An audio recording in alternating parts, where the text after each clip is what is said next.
All right, everyone, let's get started. Any questions for Samuel, please use the raise hand function.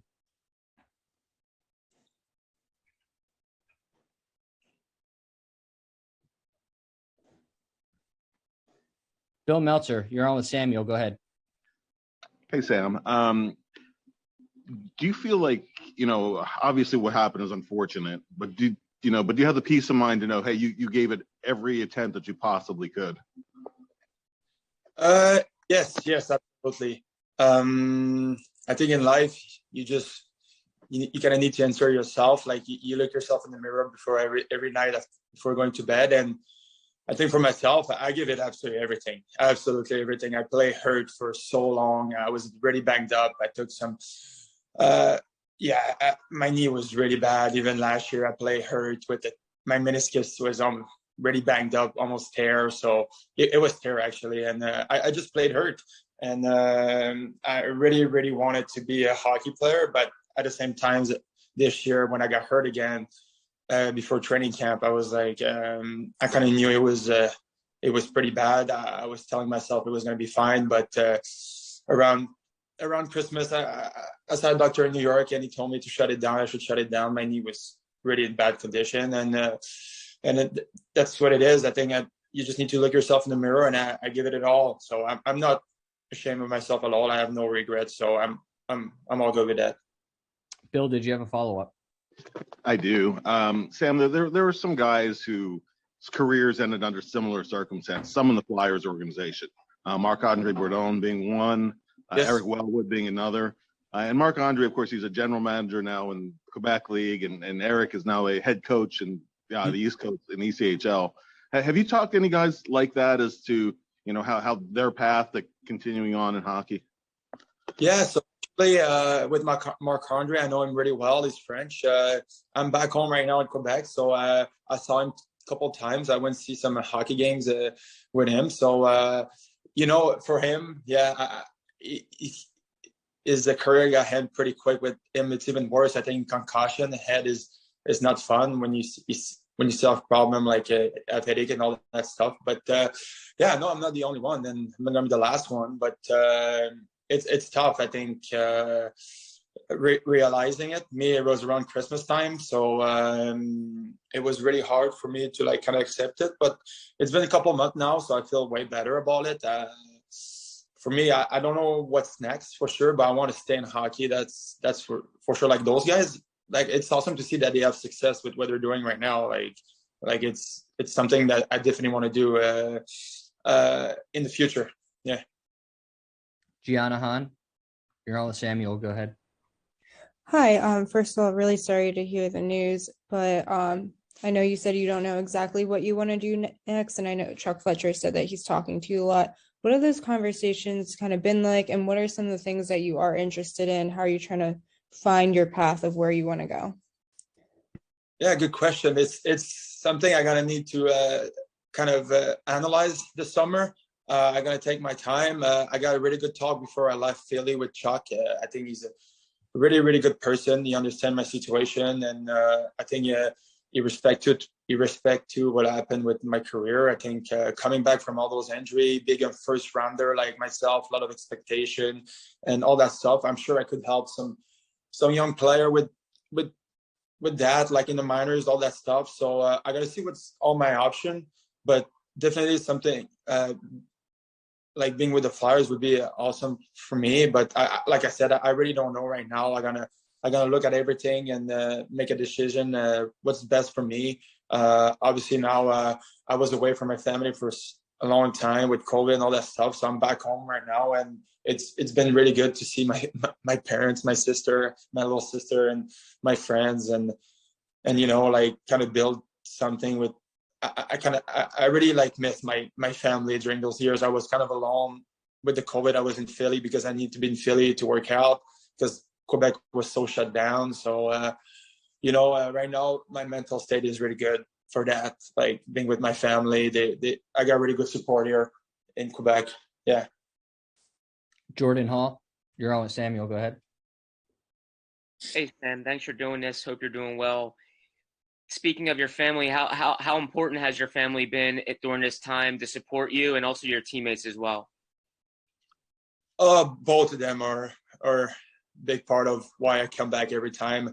My family, I remember a couple of times when they told me I was going to be a forward, but I mean, I accepted obviously because I needed to get opportunity to play, and but I was like, oh my God, what am I going to do? And I remember sometimes I just wanted to quit everything. I was like, man, this is not me. I want to be a D-man, but my family was like, just stay right with it and keep doing what you're doing. Like, and you know, like the family is always the background in the career, but they're always here no matter what. Like my parents were really, really supportive of me every time, and I know they're proud of me because they know what I went through with like the pain and all that stuff, because I tell them everything, you know, today I can barely walk, it hurts, all that stuff. So, and same thing goes with the teammates. They're around and they know what I went through, and I talk to them a lot, and they're just, my teammates are, every single one of them,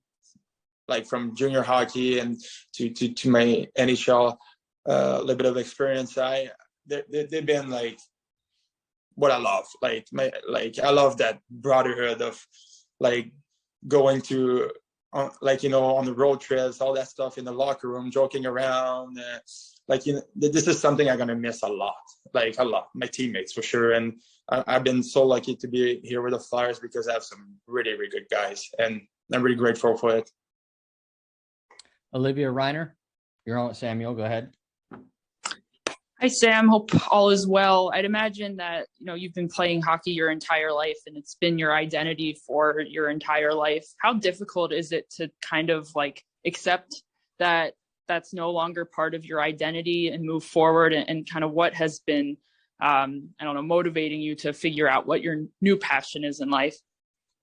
Yeah, but honestly, hockey is my life. It's gonna stay my life. I want to stay in hockey. Like I told my parents that too. I love it. I absolutely love it. I was hurt for a long time. I watch a lot of hockey, so you know, I think in life sometimes stuff happens and you just need to keep moving forward. And I'm young. I'm gonna be 27 soon. I got so much stuff for moving forward for me. Like I'm looking forward for it. So, and for my future job or something, this is what I want to do. I want to stay involved in hockey. I know it for sure. I love it. And I think I can, like I did in NHL, I think I can go like in the ranks, you know, that's my goal. I want to have the same thing that I did when I was a little kid. I want to play in NHL. I want to graduate the ranks and, you know, someday be higher up in those ranks. And, you know, I think hockey is always got to be part of me for sure.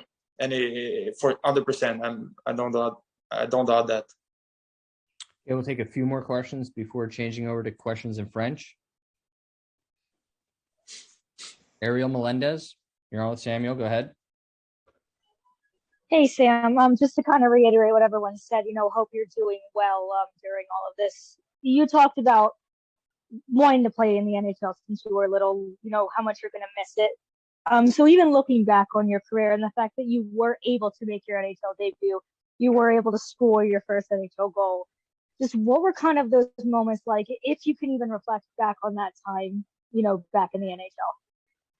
Yeah, my time in the NHL, I didn't play a lot of games, but I was around for a really long time. Not a really long time. I mean, all those years I was around the team and I was hurt, but I was always there. When I reflect about my career, I'm really proud of me because it's tough to describe how much physically pain I was, especially last year. Like, you know, struggle to walk around and all that. My knee was really, really bad, and I was like, oh, it's okay. I was kind of I shut down my mental. I was like, you know, I got a chance in NHL. I'm gonna play like no matter what, and I'm really, really proud of myself. Honestly, like the pain I went through physically and mentally a lot with all those injuries, like, and I was always coming back and I was always smiling at the rink. I was happy to be there. So I'm happy about my career. I think I give it all. So, and the same thing is going to go for what's next. I'm going to give it all. I'm going to give it all my heart, and I'm going to have the same attitude. And I think the only reason why I stay around those years is because of my attitude. And I think you can show a lot of young players a little bit what you need sometimes to be, because when you're in the NHL, you're like, if you're a good person and you're a good player, obviously you're a good player. But when you're a good person, you're a good teammate. You're gonna stay around because it's you need sometimes those 7-6 defensemen. They don't play every night, but you need this kind of good vibe. Those first line, the best player in your team. You don't need like drama and all that stuff. Bullshit. Sorry about the word, but yeah, you don't need the drama. So yeah, I'm proud of myself. Okay, do we have any last questions in English?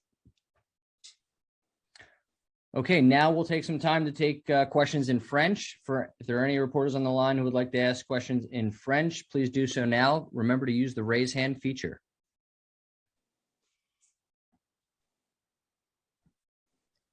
Catherine, you're on with Samuel. Go ahead.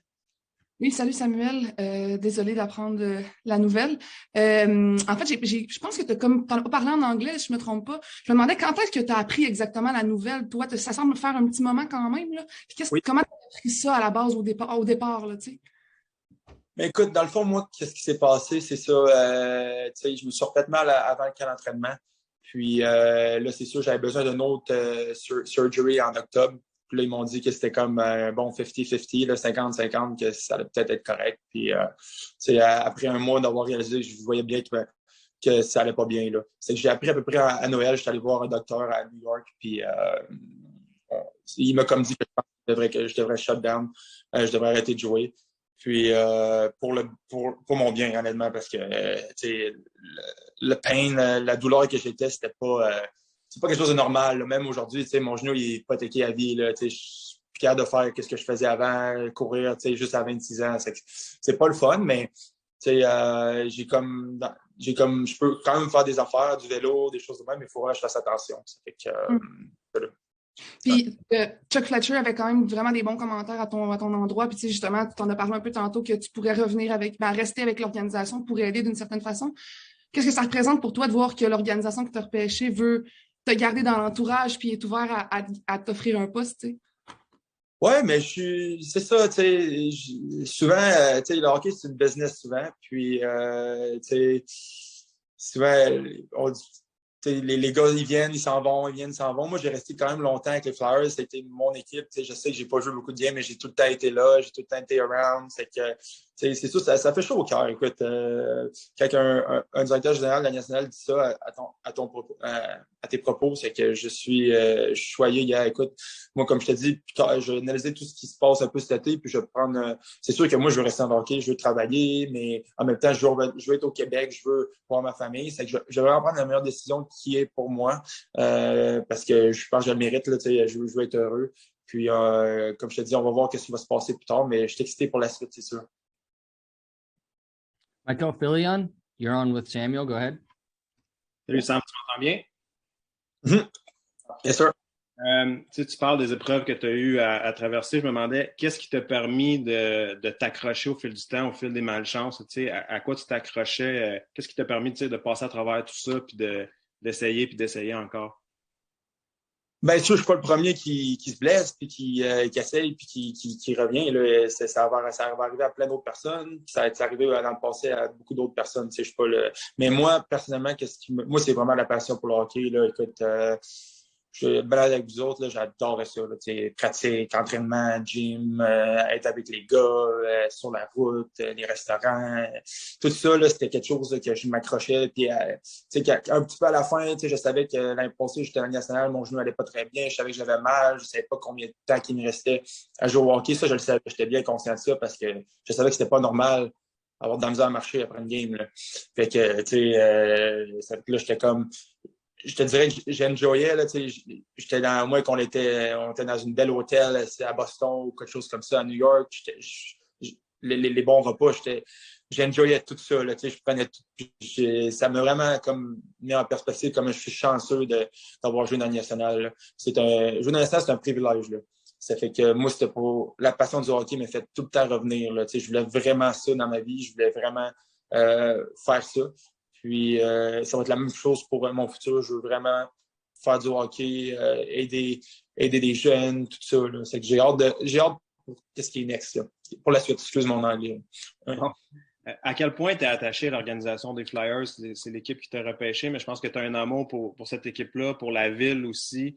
C'est une équipe à ton image, tu sais, qui correspondait à ton identité. Peut-être juste me parler un peu de l'amour que tu as pour cette équipe-là puis la ville. Oui, ben c'est ça. Moi, je me suis fait repêcher quand même très tôt par eux. Beaucoup d'espoir en moi. Écoute, ils ont toujours cru en moi. Même avec toutes les bad luck que j'ai eues, ils étaient tout le temps là, m'épauler, la direction, les trainers, mes teammates. Ça fait que moi, je suis quelqu'un de très fidèle. Puis je pense que les Flyers, c'est une équipe, quand t'es un Flyers, t'es un Flyers à vie. Ça fait que ça, c'est une mentalité que j'adore. Puis, quand je me suis repêché par eux, j'étais extrêmement fier. J'étais vraiment fier d'aller là-bas.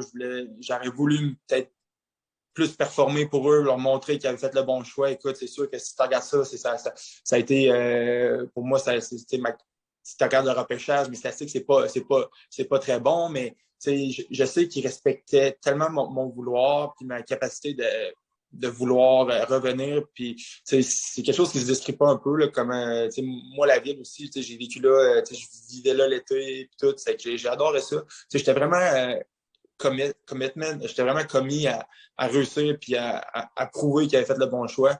Puis c'est sûr que regarde ça, c'est plate qu'est-ce qui m'arrive, mais en ayant cette attitude-là, ça m'ouvre beaucoup de portes présentement. Ça fait que je suis très fier de moi là-dessus. Merci, Sam. Merci. Okay, do we have any last questions in French for Samuel?